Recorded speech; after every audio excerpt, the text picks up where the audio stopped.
Welcome to Channel 17. I'm your host, Christian Leddick. We are live at the Provo Pioneer Village, and people have always said that I look like a bear in real life, so I thought, why not personify one today as we go about and learn about this new village and see what's going on. As a bear, I'm kind of disturbed by people, but I think these people are nice enough. We're going to get to know some of them as we go about. Hello, sir! How are you?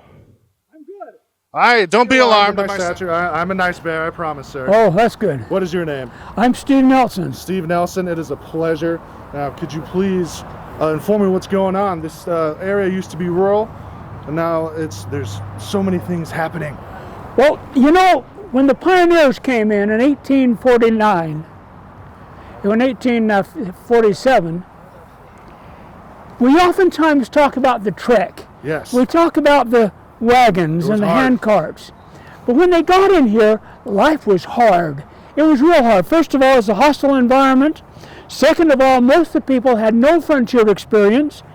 And third, they're 1,000 miles away from everything. So the purpose of this village is to tell that story.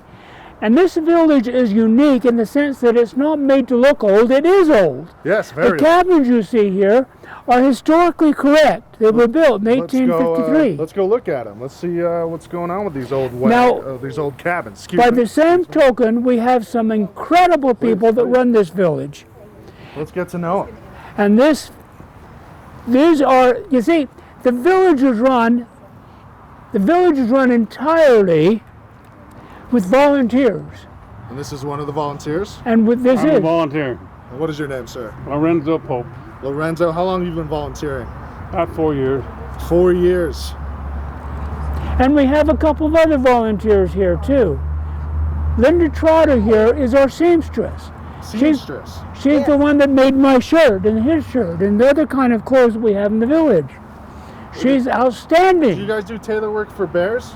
We shorten slacks. We do tailor work on bears. On bears? Yes. Like on me? No, but if I needed clothes, you guys can handle that. Correct. Yep. You guys do it all? I just need a few measurements and we'll do it for you. Okay. Love it. And John runs the store. He takes care of the business here and helps me with the village in every way. What do you sell at the store? We sell Pioneer toys. We sell the Pioneer candies. We sell bonnets. We sell caps. We sell some wonderful things. Do well in our little store. It sounds incredible. Now, I think what people know is there's a lot of downtime, I think, at a Pioneer Village, one would say. So how would one pass the time if you needed, just take a load off? Work is happening all the time. It's real hard.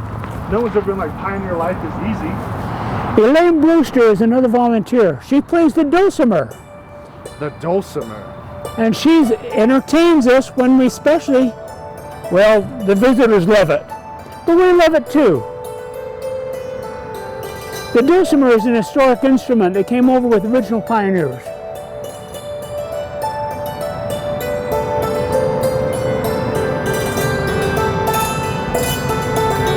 That's incredible.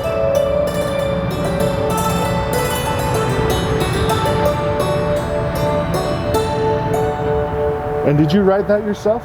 No, these are old songs. That one was Over the Waterfall. There's Breakfast Before Whiskey. There's all kinds of. That sounds like a bear's favorite one. Breakfast Before Whiskey. Actually, it's whiskey before breakfast. Sorry, but that's fine. I'm fine with it. That's great. So I think an interesting question would be: if pioneers had today's music, what would you think, as someone who plays beautiful music, what would pioneers be listening today in their wagons? wow, today they would be listening to folk music. Still folk music, Yeah, okay. yeah, because they'd feel comfortable with that. The kind of music they listened to back then was Sweet Betsy from Pike and Reuben and Rachel. We all remember Sweet Betsy from Pike. Let's roll that clip. Oh, we don't have a clip of Sweet Betsy Pike? No clip? Okay, sorry. I thought we had a clip of Sweet Betsy Pike. Oh, there it is.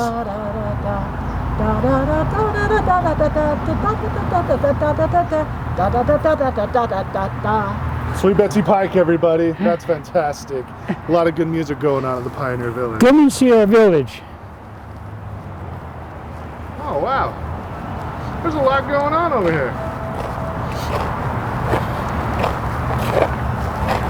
The Turner home. This cabin was built in 1853 by John Turner, who was 21. Now that being said, we know it was John Turner's home, but we also know that John Turner had the community help him build it. It wasn't just his. These are original axe marks where they took the logs and shaped them to be squares. 1853. Come inside. Wow. This is incredible. I mean, not a lot of space going on. I can't believe people live like this for We'd have as years. many as 7, 8 people live in a cabin of this size. That seems way too many people for a cabin of this size. Now, there's something really important about this that we oftentimes fail to acknowledge. You'll notice it's painted. It wasn't because men wanted it painted. Women wanted it painted. Women are responsible for civilizing this place, painting the walls. You see the dishes in the cupboard. They look out of place because they're too nice. But they're not out of place. They're exactly the way they should. I love the story of my great-great-grandmother. Salt Lake City, 1853, they had no food. Her husband went out and found an old cowhide, scraped off the hair, put it in a pot, boiled it down, and served it on the china that she brought from Nauvoo. Wow. Women didn't give up. They made carpets out of old rags, out of old clothes, in order to make it nice. The needlework they put together to make their cabins look impressive. Women civilized this place. I mean, men were out doing their South 40. They were plowing, they were planting, they were building roads. Women civilized this place and made it livable. So I think that's an important consideration we oftentimes identify. I like that you guys bring that up because you don't really think, at least I know for sure growing up in Utah, you don't really hear about women pioneers that much. But it's good to hear, that they were obviously doing more than their part. And Oh my goodness, yes. And the other thing that's kind of fun, as you all heard of a weasel, yes, what's a pop? pop goes the weasel. What's that expression about? Well, here's a weasel.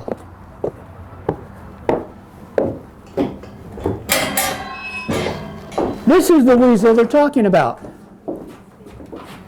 They take the yarn off the spinning wheel, put it on these arms, turn it around, and as soon as it had 40 yards on it, a mechanism in there would clap. And that's the pop. So that's the pop goes the weasel. 200 years old. We have some incredible things in this village that are important for us to understand. And again, the dishes, the carpet whip. This is St. George cotton.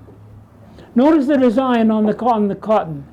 St. George is real nice. Everyone knows St. George is the best. Well, the truth be known is that wasn't made more functional by that design, but it was made nicer. Yes, definitely. And that's what women would wanted to do. Now we know. Pop goes the weasel.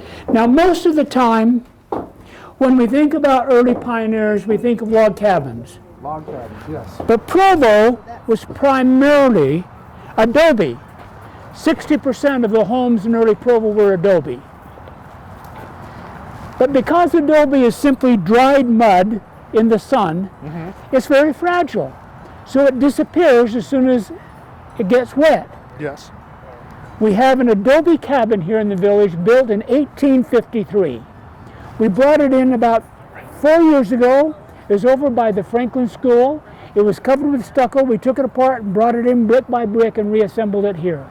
It's one of the best examples of adobe in the North State. Now I think as people who grow up in Utah, they know about the pioneers and Pioneer Day, but not much more history. So what would you say to people who, why should people come? Why should people get to know their state's heritage? We have some incredible things to show, but we also have games for the children to play. We have stilts, we have hoops and graces, we have climbing bears that children can really enjoy. And we're open also every day, except Sunday, Saturdays from 10 o'clock until 4 o'clock, Mondays from 5 until 8, Tuesdays, Wednesdays, Thursdays, and Fridays from 4 to 7. And then on Wednesdays from 9 to 12. Now, it's fun to come in those times when it's not so crowded, because then we can have our docents or our guides show people around and give them a little bit more history about what the village is. So we encourage people to come in and enjoy the village, spend maybe an hour here, Yeah. playing the games, understanding what's going on.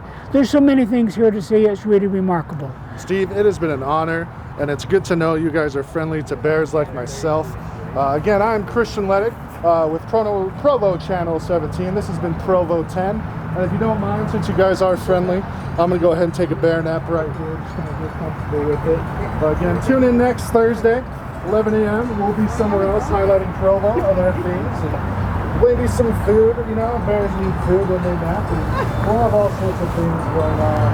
Provo 10, Channel 17.